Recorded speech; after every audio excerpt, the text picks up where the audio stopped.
Oke, Assalamualaikum warahmatullahi wabarakatuh. Selamat pagi, siang, sore, atau malam. Kembali lagi dengan kita dari FRI 049, masih dengan anggota kelompok yang sama, ada Seris Prozikir Taufik, Hilmi Abdul Aziz, dan juga Raffi Raditya Jayanto. Kalau di video pertama kita akan membahas tentang PLO9 CLO2, kalau untuk video kali ini kita akan membahas tentang PLO9 dan CLO3. Seperti itu. Oke, jadi untuk study case-nya itu masih sama dengan yang CLO2, akan tetapi di sini ada perbedaan dari pertanyaan yang tercantum. Seperti itu. Oke, langsung saja kita ke pertanyaan yang pertama.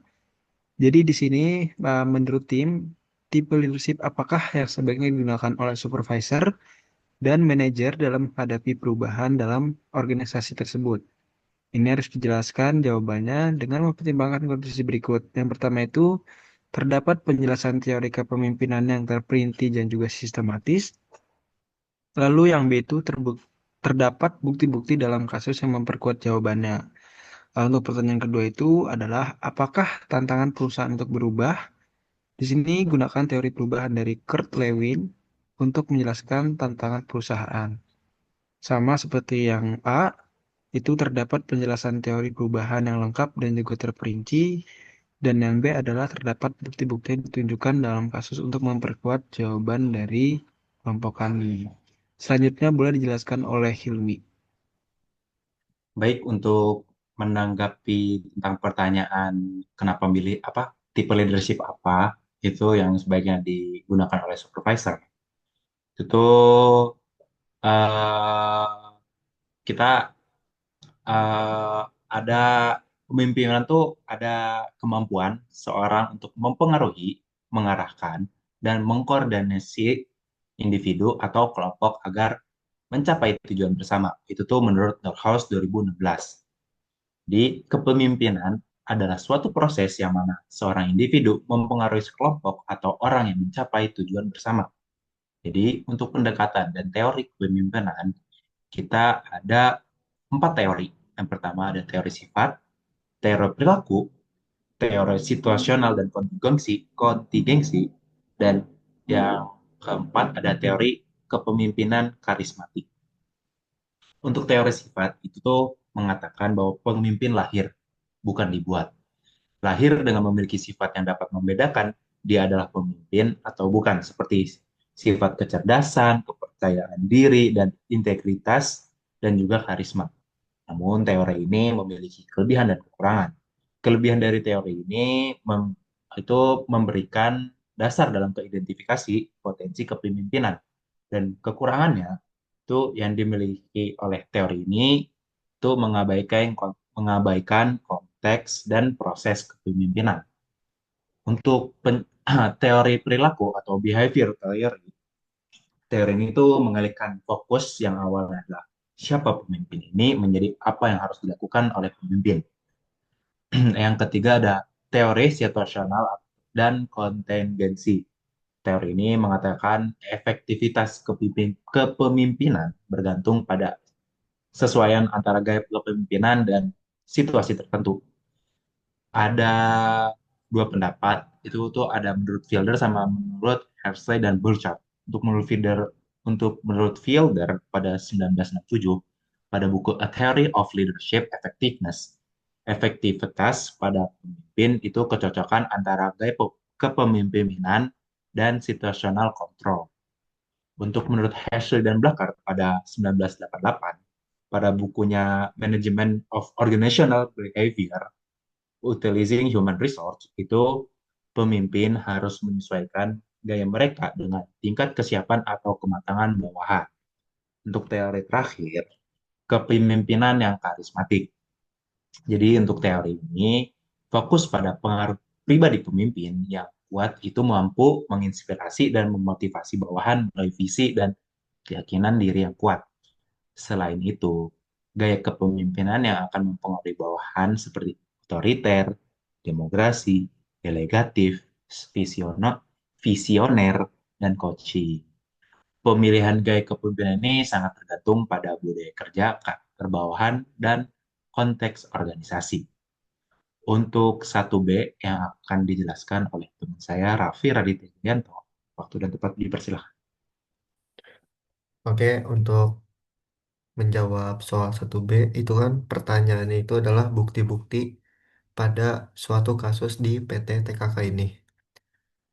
Seperti kondisi pada kasus PT TKK yang sedang mengalami perubahan signifikan ini, teori leadership yang paling relevan untuk diterapkan adalah teori situasional atau kontingensi.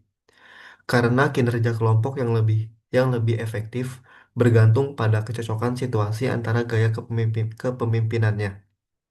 Di kasus PT TKK ini, tidak ada satu pemimpin yang bisa digunakan secara konsisten. Karena kondisi yang saling berubah, maka tipe kepemimpinannya juga harus segera diubah seiring perubahan yang ada, dan juga memperhatikan kesiapan bawahan. Untuk membuktikan bahwa teori situasional kontingensi sesuai dengan kasus, maka kami akan berikan buktinya. Bukti yang pertama itu adalah kondisi organisasi yang dialami oleh PT TKK sedang mengalami perubahan dalam model bisnis, proses produksi, dan struktur organisasi, yaitu PT TKK mengubah sistem make to order menjadi make to stock. Yang kedua itu perubahan struktur kinerja unit base menjadi proses base. Yang ketiga, target produksi yang awal mulanya 4 sampai 5 produk per minggu menjadi 10 produk per minggu, meningkat 2 kali lipat. Bukti yang kedua itu adalah sumber daya manusia atau karyawan dan staf memiliki beragam tingkat kemampuan. Yang pertama itu adalah sebagian besar pegawai tetap adalah lulusan dari SMK. Yang kedua itu hanya beberapa pegawai yang rajin dan kompeten. Yang ketiga, adanya pegawai yang harus diawasi secara ketat. Yang keempat, pegawai belum terbiasa sistem kerja baru. Bukti yang ketiga adalah dibutuhkan adaptasi dengan perubahan teknologi dan kom dan komprehensi dikarenakan PT TKK melakukan investasi pada mesin otomatis dan merekrut tenaga ahli baru pada bidang TI.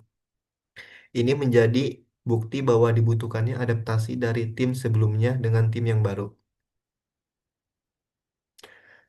Dari bukti-bukti di atas bisa disimpulkan bahwa kondisi PT TKK yang sedang mengalami perubahan besar, maka tipe kepemimpinan yang paling cocok digunakan oleh supervisor dan manajer adalah teori situasional dan kontingensi.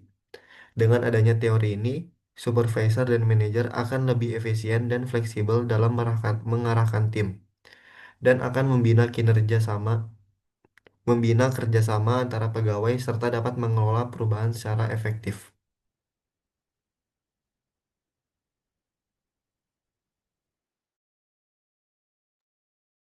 Eh, ah, Selanjutnya itu ada di nomor 2, yang dimana pertanyaannya itu adalah tentang tantangan perusahaan untuk berubah. Di sini terdapat teori yang digunakan terlebih dahulu, yaitu teori perubahan Kurt Lewin, yang dimana beliau menyatakan bahwa kekuatan yang menahan mempengaruhi perilaku organisasi dan individu, yang dimana pada akhirnya menentukan nasib sebuah perubahan. Kekuatan pendorong memotivasi dan mengarahkan karyawan menuju keadaan yang baru. Nah, di model perubahan Kurt Lewin ini, itu ada 3 tahap. Yang pertama ada unfreeze atau teknik pencairan, lalu ada change atau perubahan, dan yang terakhir itu adalah refresh atau pembukaan ulang. Nah, di tahap pertama itu ada unfreeze yang dimana berkaitan dengan manajemen persepsi dan bertujuan untuk mempersiapkan pemangku kepentingan yang terpengaruh terhadap perubahan organisasi yang akan datang. Nah, dalam proses unfreeze ini itu ada beberapa hal yang dapat dilakukan untuk dapat menerima perubahan dengan lebih baik. Yang pertama itu adalah dapatkan dukungan dari organisasi yang ada. Lalu yang kedua, membuat visi perubahan yang strategis dan membuat strategi perubahan untuk ke depannya. Yang ketiga itu berkomunikasi dengan cara yang menarik tentang perubahan yang ada. Dan yang keempat adalah tangani permasalahan yang ada dengan jujur dan juga transparan terhadap lingkungan di sekitar kita. Lalu yang kedua adalah change atau perubahan, yang dimana tahap ini berkaitan dengan penerapan perubahan. Nah, untuk memperlancar proses tahap ini, kita juga harus mempertimbangkan pendekatan yang gesit dan juga menyertakan komunikasi dua arah seperti itu. Nah, ada juga beberapa kegiatan yang dapat membantu perubahan di sini. Yang pertama itu digitalisasi sistem operasional, yang kedua itu ketimpangan SDM antar mitra, dan yang ketiga adalah penolakan terhadap perubahan menu atau branding baru.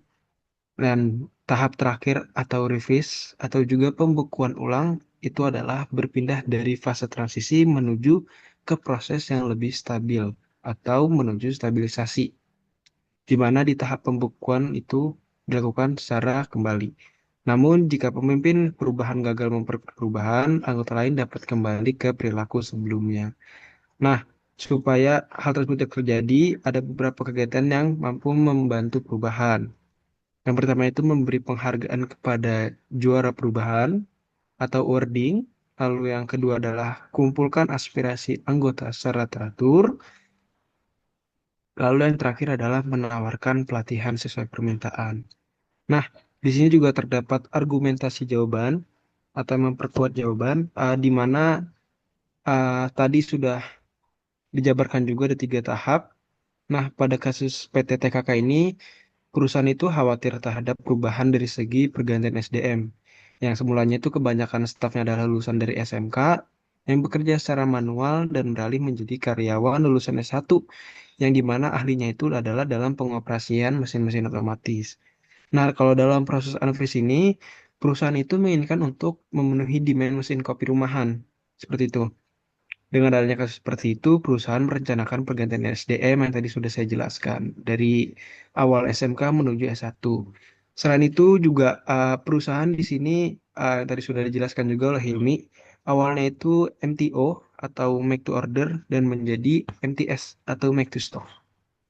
Lalu untuk change atau perubahan itu, nah dalam kasus PT TKK ini perubahan sistem produksi yang sebelumnya MTO menjadi MTS itu membutuhkan sistem yang baru, yang dimana itu sistemnya pasti berbeda dengan yang lama. Nah, perubahan yang ada ini tidak hanya soal sistem produksinya, tapi berkaitan juga terhadap alur produksi yang harus terstruktur dan juga efisien, sehingga produksinya itu dapat berjalan dengan baik dan juga untuk targetnya itu bisa tercapai. Lalu untuk refreeze, di mana di sini perubahan yang diinginkan sudah diimplementasikan, akan tetapi belum ada sistem evaluasi dan juga wording terhadap karyawan yang ada. Sehingga beberapa karyawan berkemungkinan untuk kembali ke cara yang awal. Lalu di dalam kasus yang ada juga belum terdapat adanya SOP atau standarisasi kerja. Lalu agar tahap revisi ini berhasil diperlukan sistem yang rinci dan juga terstruktur. Sehingga menurut kami ada beberapa hal yang dapat dilakukan oleh PT TKK untuk mengelola perubahan yang diinginkan. Antara lain, A. Meningkatkan komunikasi internal dari PT TKK sendiri. Lalu yang B. Membangun budaya komunikasi mitra dan sistem penghargaan yang dapat memperkuat sistem kerja baru. Nah, sehingga kesimpulannya adalah teori perubahan Lewin atau dikenal juga dengan model unfreeze, change, dan juga refreeze memiliki pemahaman kerangka kerja untuk memahami dan mengelola sebuah perubahan dalam sebuah kelompok, organisasi, perusahaan, dan juga sejenisnya. Setiap tahap memiliki cara dan tantangan masing-masing, sehingga menurut kami ada beberapa hal yang dilakukan untuk mengelola sebuah sistem yang baru, yang sudah dijelaskan pada argumentasi jawaban. Nah, tantangan perusahaan untuk berubah itu meliputi pergantian SDM yang awal dari SMK menjadi S1, lalu perubahan dari MTO menjadi MTS, dan belum adanya penghargaan atau belum meratanya kualitas SDM yang ada. Seperti itu. Oke, ah, cukup sekian dari kelompok kami, FRI 049. Kami ucapkan terima kasih untuk perhatiannya. Kurang lebihnya mohon maaf. Saya kembalikan ke Hilmi Abdulaziz. Oke, terima kasih semuanya. Terima kasih kepada Psikolog Zikri Taufik dan Raffi Radita Jayanto yang sudah memberikan atau memaparkan ide-idenya. Di sini kami selaku kelompok FRI 049 mengucapkan terima kasih kepada dosen pengampu dan juga kepada rekan-rekan sekalian yang melihat video ini. Terima kasih sudah mendengarkan sampai akhir. Semoga diberikan keberkahan dalam setiap detik video ini. Eh, Kurang lebihnya mohon maaf dari kita. Semoga apa kesalahan kata yang kami ucapkan dapat dimaklumi dan eh, terima kasih. Wassalamualaikum warahmatullahi wabarakatuh.